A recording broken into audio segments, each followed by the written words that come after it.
MS సేవ మొదలుపెడుతున్నా. Daniel college వచ్చి 30 నిమిషాలు దేవునికి వాయించడం చెప్తారు. తదుపరి మనం ముగించుకున్నాం.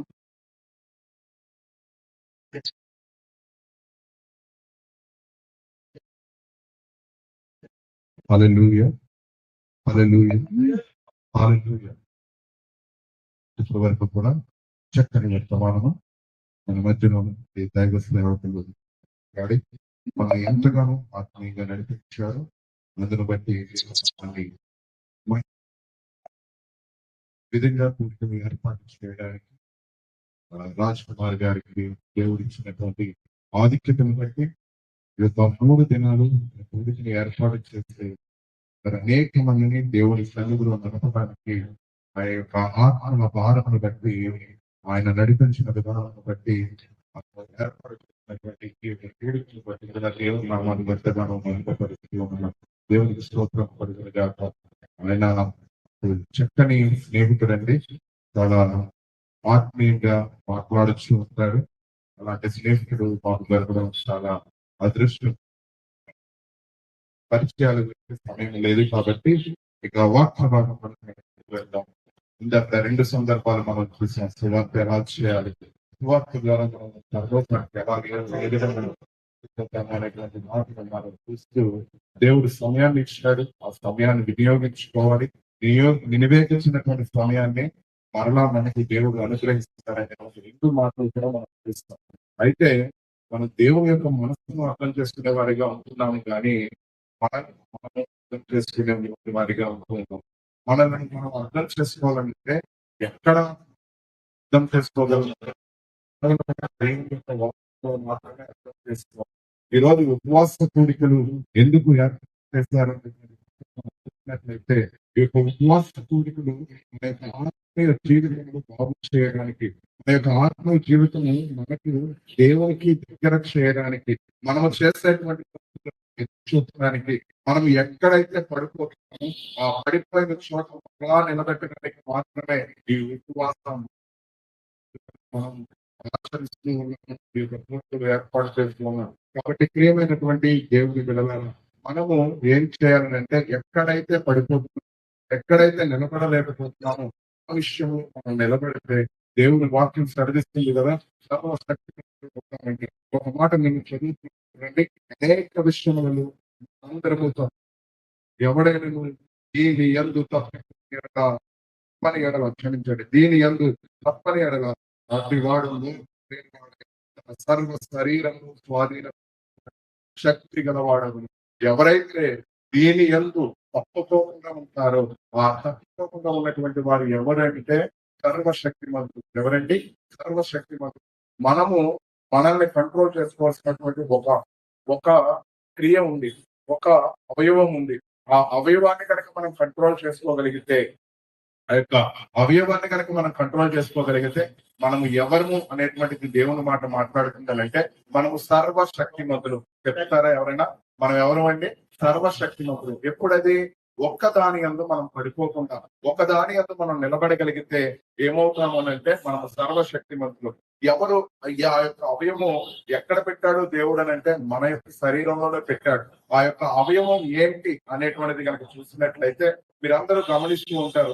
కొంతమంది గుర్రపు రేసులకు వెళ్తూ ఉంటారు. వాటికి ఏం చేస్తారంటే గుర్రానికి ఒక తాడు కడతారు దాని యొక్క మూతికి. అప్పుడు ఏం చేస్తూ ఉంటారు? ఆ యొక్క నడిపేవాడు ఆ తాడుతో దానిని స్వాధీనపరుచుకొని దాన్ని గమ్యస్థానానికి మారుస్తాడు. చిన్న తాడే ఏమవుతుంది?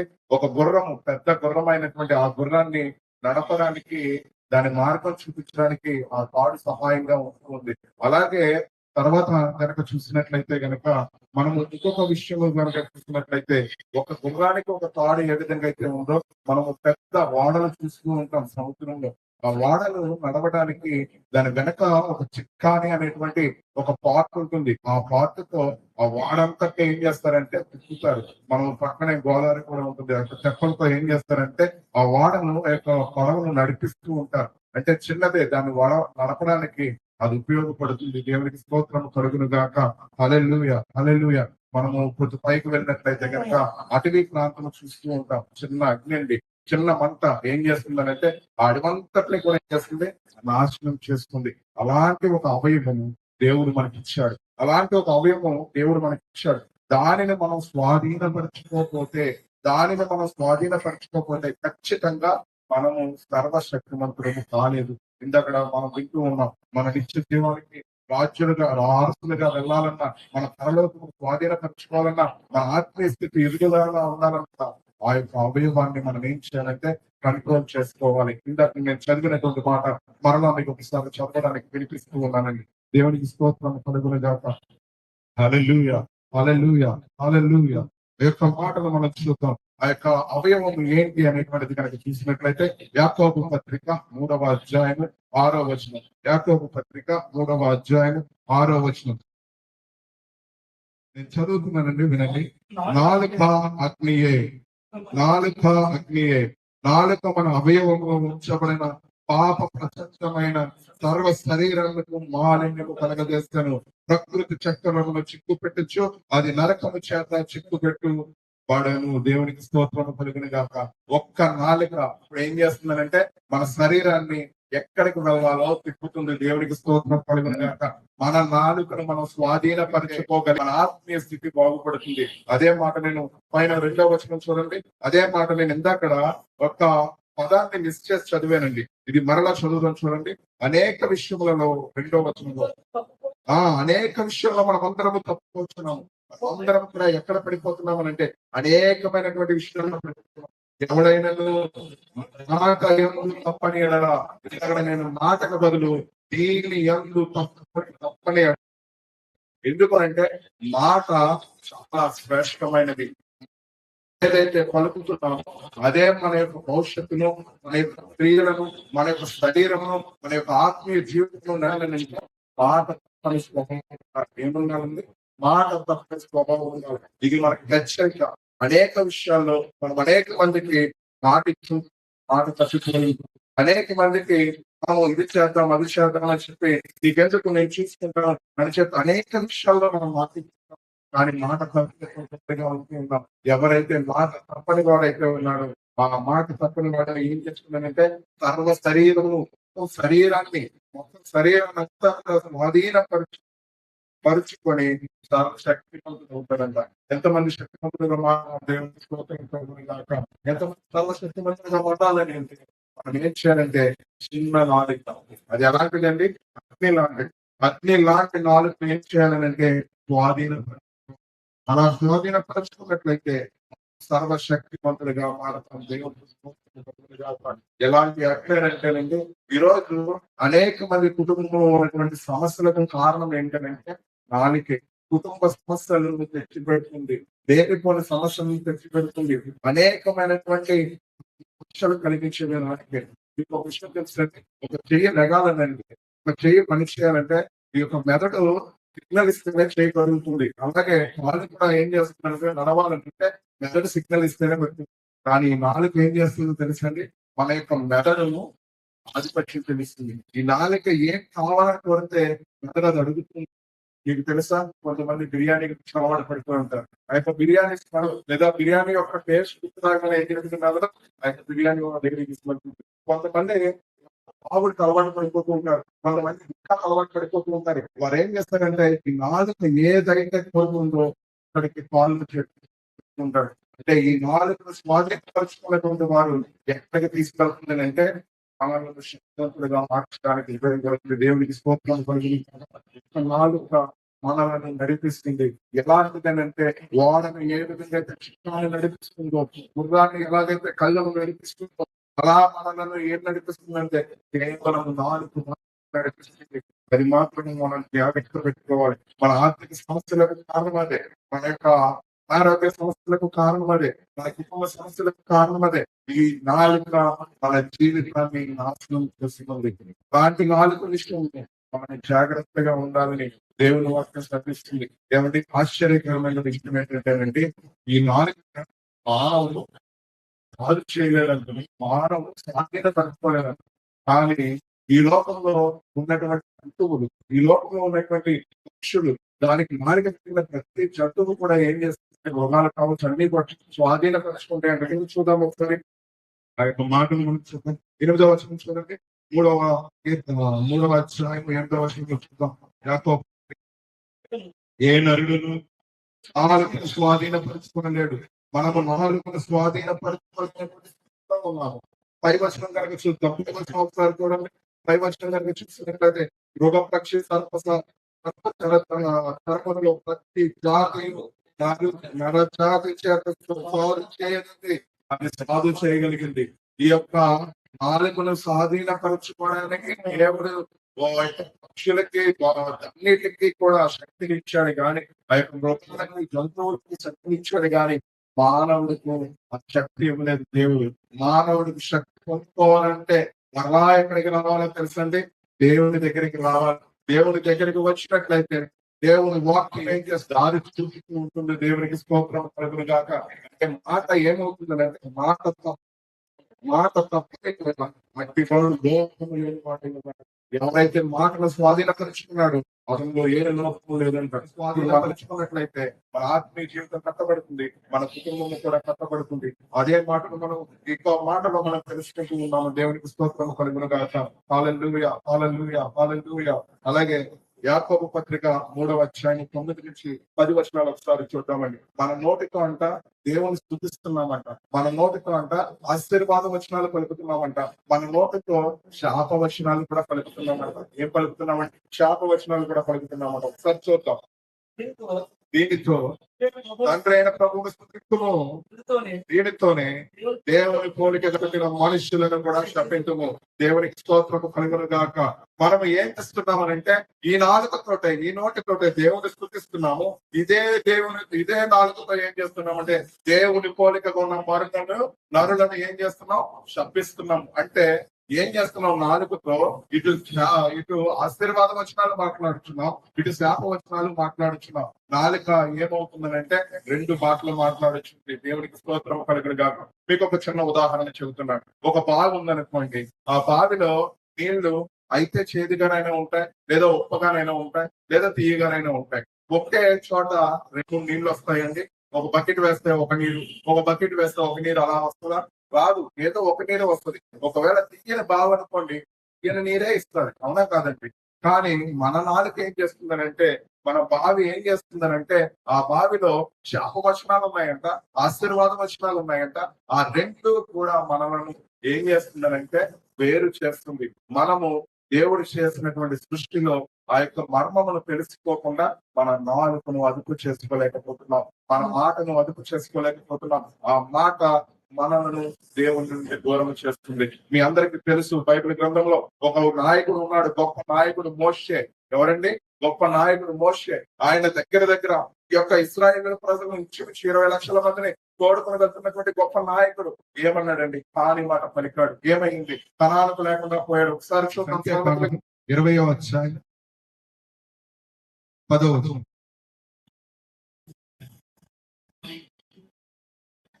తర్వాత మోషే అహరోనులు ఆ బండ ఎదుట సర్వసమాజంలో పోగు చేస్తున్నప్పుడు అతడు వారితో ద్రోపుల వినుడి, మేము ఈ పంటలో నుండి మీ కొరకు నీళ్లు రప్పించవలనా నేను. ఏమన్నాడండి? మొదటిది అక్కడ ఉన్న భక్తుల చేత ద్రోహులు. రెండవది అక్కడ మీకు కనబడినటువంటిది ఏంటంటే అండర్లైన్ చేసుకోండి, మేము. ఏమన్నాడండి? మేము. ఏమంటే ఒక మాట, నీళ్ళు ఎవరు రప్పిస్తారండి? నీళ్ళు ఎవరు రప్పిస్తారు? దేవుడు రప్పిస్తాడు. మరి దేవుడు చేసిన కార్యాన్ని ఈయన ఏమంటున్నాడు అంటే మేము అని కలుపుకున్నాడండి. ఎవరితో కలుపుకున్నాడు? దేవునితో కలుపుకున్నాడు. ఈ రోజు నేటి క్రైస్తవ్యం కూడా ఏ విధంగా ఉందనంటే దేవుడు చేసిన కార్యాలు నేను చేసిన కార్యాలుగా చెప్పుకున్నటువంటి పరిస్థితి ఉంది. అలాంటి పరిస్థితి రాకూడదు. అందుకని దేవుడు అక్కడ మాట్లాడుతున్నాడు, మేము ఈ పంటలో నుండి మీ కొరకు నీళ్లు రప్పించినా అని అడుగుతున్నాడు. మాట ఏం కలిగిస్తుందనంటే అక్కడ దేవుడు చేసిన కార్యాన్ని దేవునితో కల్పిస్తున్నాడు మోషే గారు. దేవునితో కల్పిస్తున్నాడు. దేవుడు చేసిన కార్యం నేను చేసిన కార్యంగా చెప్పుకున్నాడు. ఇక నిజంగా చెప్పాలంటే దేవుడితో నేను సమానుడును అని చెప్పాడండి. ఏంటండి? దేవుడితో మోషే గారు సమానుడు అన్న మాట పలికాడు. ఒక్క మాట కాని మాట ఏమైందనంటే కణాను పిల్లలటువంటి ఆశీర్వాదం కలిగిస్తున్నాడు. ఒకవేళ మనము ఈ యొక్క వాక్యము వింటున్నటువంటి వారము, లైవ్ లో వింటున్నటువంటి వారు ఎవరైనా కూడా ఎప్పుడైనా కూడా కాని మాట పలికారము ఒకసారి మనం ఆత్మ పరిశీలన చేసుకోవాలి. ఎప్పుడైనా కూడా అలాంటి గర్వం అనేటువంటిది మన చేతికి వచ్చింది, మన యొక్క నోటి ద్వారా వచ్చింది అని అంటే మనము ఆ యొక్క స్థానాలకు వెళ్ళలేమన్నటువంటి మాటను జ్ఞాపకం చేసుకోవాలి. దేవునికి స్తోత్రం కలుగునుగా. ఇది మొదటిది మనం. ఇది ఏం చేస్తారంటే కాని మాట పలికి ఆశీర్వాదం పోగొట్టుకున్నటువంటి ఒక వ్యక్తిని మనం చూస్తాం. ఒకవేళ నోటిని అదుపు చేసుకోగలిగితే, మనం నోటిని అదుపు చేసుకోగలిగితే, నాలుకని కట్టుకోగలిగితే మనకు వచ్చే ఆశీర్వాదం ఏంటి? అలాంటి భక్తులు ఎవరైనా ఈ యొక్క బైబిల్ గ్రంథంలో ఉన్నారనంటే దానియేలు గ్రంథము. దానియేలు గ్రంథము 1వ అధ్యాయము 8వ వచనం. దానియేలు గ్రంథము 1వ అధ్యాయము 8వ వచనం. అక్కడ చూడండి, దానియేలు గారు ఏం చేశారనంటే అక్కడ ఉన్నటువంటి పరిస్థితి ఎలా ఉందనంటే ఆయన చెరలోనికి కొనుక్కోబడ్డాడు. ఆయన రాజుల యొక్క వంశం నుండి కొనుక్కోబడ్డాడు. ఒక అంతఃపురం ఆయనకి కేటాయించి రాజుల యొక్క భోజనంలో ఆయనకి పెట్టారు. అయినా కానీ ఆయన ఏం చేశాడనంటే నాలుకకు పట్టుకున్నాడండి. దేవుని వాక్యాన్ని హృదయంలో పెట్టుకొని నాలుగు ఆపుకున్నాడు. దేవునికి స్తోత్రం కలుగునగా. దానియేలు గ్రంథము 1వ అధ్యాయం 8వ వచనం ఒకసారి చూపు. రాజు గురించి భోజనమును ఆ, ఆ, అవును. అక్కడ చూసినట్లయితే రాజు భుజించినటువంటి ఆహారం కనుక చూసి ఆ యొక్క ఆహారముతో నన్ను తిని నేను అపవిత్రపరచుకోకుండా ఉండాలని ఏం చేస్తున్నాడంటే తీర్మానం చేస్తున్నాడు. తన నాలుకకు కళ్ళెము పెట్టుకున్నాడు. మీరు అనుకుంటూ ఉంటారు దానియేలు సింహాల నోనిలో తప్పించబడ్డాడు. కారణం ఏంటంటే విశ్వాసం అని మనం నమ్ముతూ ఉంటాం. విశ్వాసం ముందు అతడు ఆచరించినటువంటి క్రియ ఏంటంటే నాలుకను కట్టుకున్నాడు. దేవునికి స్తోత్రం కలుగును గాక. అక్కడ మాంసాలు పెడుతున్నారు, రకరకాలైనటువంటి విందులు పెడుతున్నారు, ఆ యొక్క ద్రాక్షాసము మొత్తం కలిగించే పదార్థాలు పెడుతున్నారు. అవేమి వద్దు కానీ 12వ వచనం చూడండి. అవేమి వద్దు కానీ నాకు కావాల్సింది ఒక్కటే అని మాట్లాడుచున్నాడు. ఏమని మాట్లాడుచున్నాడనంటే భోజనములకు శాఖ ధాన్యములకు పానములు నీళ్లను నీ దాసులకు ఆయన మాకు ఇప్పించబడు. ఒక అధికారి ఒక రాజుల కుటుంబంలో ఉంటూ ఒక అధికారితో ఏమని మాట్లాడుతున్నాడంటే ఏమని రిక్వెస్ట్ చేస్తున్నాడో తెలుసంటే మాకు ఈ ఆహారం వద్దు కానీ నాకు ఇవ్వాల్సింది ఏంటంటే ఈ యొక్క కాయగూరల యొక్క రసాలు, ఆ యొక్క పళ్ళు, అవి మాత్రం చాలు. ఈ మాంసాహారాలు నాకేమి వద్దు, అవేమి వద్దు, నాకు ఇవి మాత్రం ఇప్పించని చెప్పి ఆ యొక్క నపుంసకుడైన అధికారితో మాట్లాడుచున్నాడు. కొంత పదవి రాగానే, కొంత ఆ యొక్క ఆతిథ్యం రాగానే ఈ రోజు ఏం చేస్తున్నాం అంటే మనలో గర్వం పెరిగిపోయి ఎదటి వారిని లెక్క చేయలేనటువంటి స్వభావం. ఈ రోజు దానియేలు మనకు ఏం చూపుతున్నాడు అంటే ఆయన మనలను నాలుకను నోటిని ఏ విధంగా కట్టుకోవాలో ఆయన చూపించాడు. ఆయన దాసి గృహంలో దాసుల యొక్క బబులోనులోకి వెళ్ళినప్పుడు ఎలాగైతే ఆయన కట్టుకున్నాడో, ఆయన మరలా ఎలాగైతే ఆశీర్వాదం పొందుకున్నాడో అలా మనము ఆశీర్వాదం పొందుకోవాలంటే మనం కూడా ఏం చేయాలంటే నాలుకని కట్టుకోవాలి. ఒక వ్యక్తిని చూపిస్తాను. ఈ యొక్క రెఫరెన్స్ వద్దు కానీ మీ అందరికీ తెలుసు పేతురు గారు ఈ యొక్క శిష్యుడు, గొప్ప శిష్యుడు. అయినప్పటికీ అతను ఏం చేశాడంటే కాని మాట పలికాడు. నీవెవరో నాకు తెలియదు అన్నాడు. తెలియదన్నప్పుడు మరలా మారు మనసు పొంది మరలా దేవుని చక్కటి వచ్చి ఆత్మ సహాయంతో నడిపెట్టుబడి గొప్ప పరిచర్యకు ఆయన బండరాయ్యాడు. దేవునికి స్తోత్రం కలుగును గాక. ఒకవేళ ఈ 3 అంశాల్లో 3 వ్యక్తుల్లో మనం ఎక్కడైతే ఉన్నామో, మనం ఏ స్థానంలో నిలబడిపోయామో ఆ స్థానంలో మనం ఆత్మ పరిశీలన చేసుకోవాలి. ఒకవేళ పడిపోయిన స్థితిలో ఉంటే మరలా పేతురు వల్ల నిలబడాలి. ఒకవేళ మనం కాపాడుకుంటే మరలా దానియేలు వల్లనే కాపాడుకోవాలి. మోషే గారి వల్ల మనము పరమ కాణానికి వెళ్ళకుండా ఆగిపోకూడదు. అది మాత్రమే మన హృదయంలో పెట్టుకొని మనము ముందుకు సాగాలి. ఎందుకనంటే ఈ లోకము బహు ఘోరంగా ఉంది. అనేక మంది పిల్లలు ఈ రోజు ఏం చేస్తున్నారంటే లోకంలో తిరుగుతూ ఉన్నారు. అనేక మంది మన కుటుంబంలో మన మాట విననటువంటి వారు ఉన్నారు.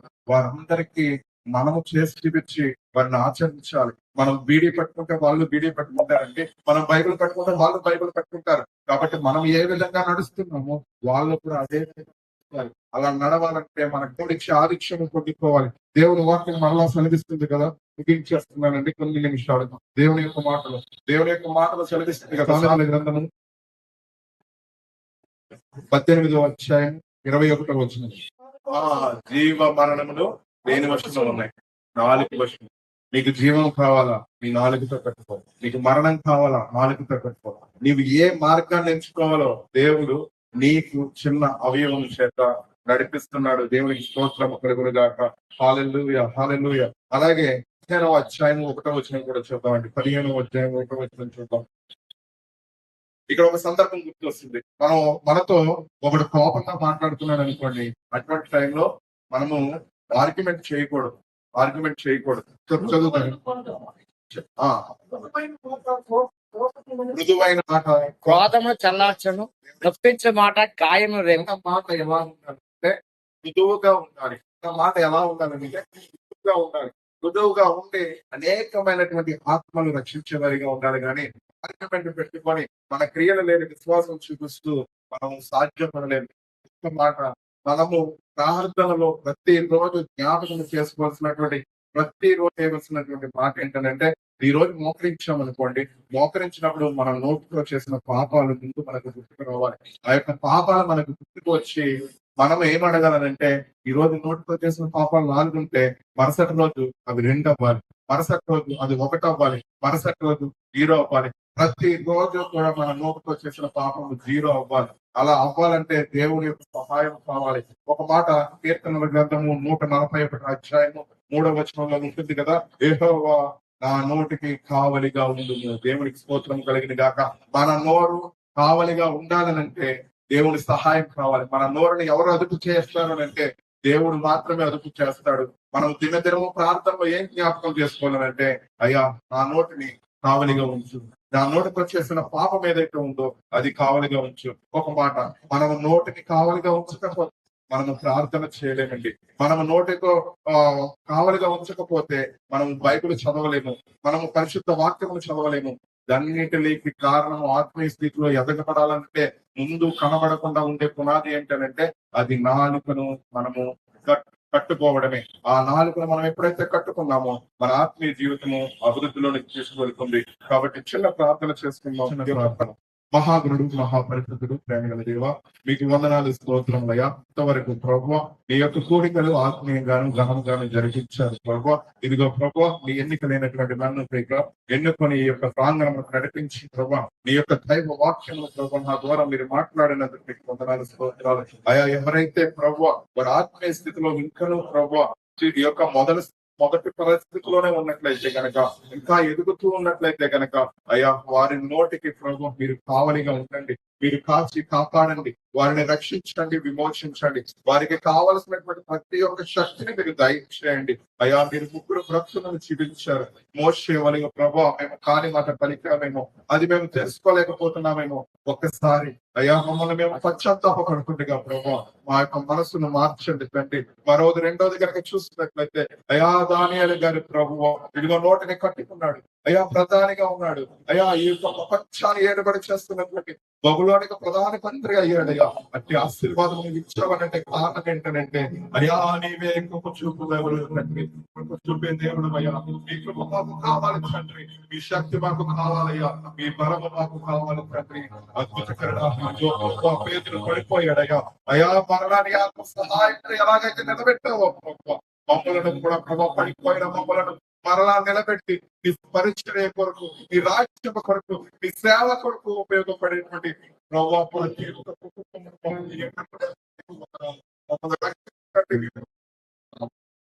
అయా మా నోరుని స్వాధీనపరుచుకోవడం మా వల్ల కాదని వాక్యం చలవిస్తుందయ్యా అయా. మా యొక్క మాకు దయచేయండి అయ్యా. మేము నోటిని కావలిగా ఉంచుకొని అలా మేము మోకరించి ప్రార్థన చేస్తున్నాం అయ్యా. గొప్ప కార్యమును ఆశీర్వాదం చూడటానికి ఇక్కడ ఉన్నటువంటి వారందరికీ పిలిచిన వారందరికీ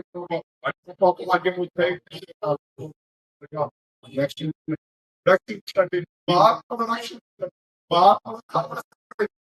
కావలసినటువంటి ప్రభు గొప్ప జ్ఞానము మాకు అనుగ్రహించండి. ఆ యొక్క జీవనాన్ని ప్రభు ఇందు నోటికి కావలిగా వస్తేనే ఈ వాడిని రచిస్తానని ఇంతవరకు మేము మాట్లాడినట్టు ధరించేయండి.